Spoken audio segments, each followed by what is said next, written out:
গল্পের শুরুতে আমরা দেখি গ্রেক আর হেদার নামের দুইজন ট্যুরিস্টকে।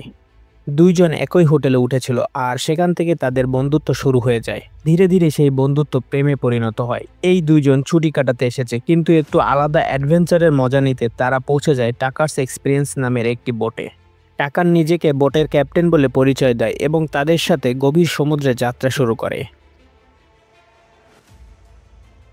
এরপর সে সমুদ্রে রক্ত ফেলে দেয় আর অল্প সময়ের মধ্যে হাঙরের দল বোটের চারপাশে ভিড় জমায়।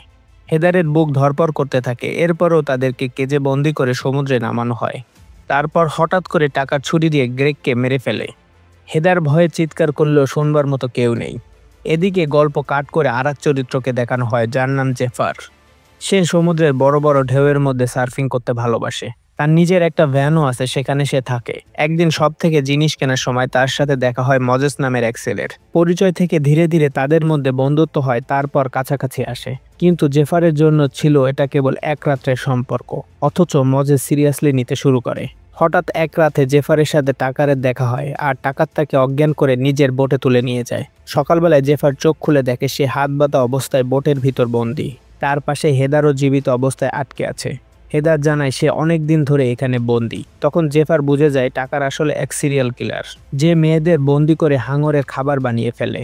টাকার সবকিছু ক্যামেরায় রেকর্ড করতে থাকে এবং হেদারকে বেঁধে পানিতে নামিয়ে দেয়, আর মুহূর্তের মধ্যে হাঙররা তাকে ছিঁড়ে খেয়ে ফেলে।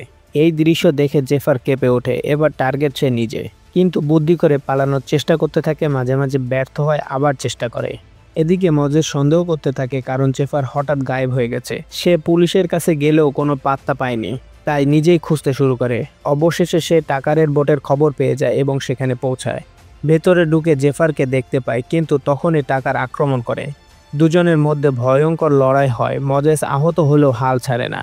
একসময় টাকার জেফারকে পানিতে ফেলে দেয়, যেন হাঙররা তাকে শেষ করে দেয়। কিন্তু ভাগ্য অন্যরকম ছিল। জেফার শান্ত থেকে নিজের বুদ্ধি খাটায় আর হাঙরের আক্রমণ এড়িয়ে যায়। এরপর সুযোগ বুঝে পাল্টা আঘাত করলে টাকার পানিতে পড়ে যায়। এবার হাঙররাই টাকারকে টুকরো টুকরো করে খেয়ে ফেলে। মজেস অচেতন হলেও জেফার তাকে বাঁচিয়ে তোলে। বহু সংগ্রামের পর তারা এই সমুদ্রের দুঃস্বপ্ন থেকে বেঁচে ওঠে। আর এখানেই এই রোমাঞ্চকর ও ভয়াবহ গল্পের সমাপ্তি ঘটে।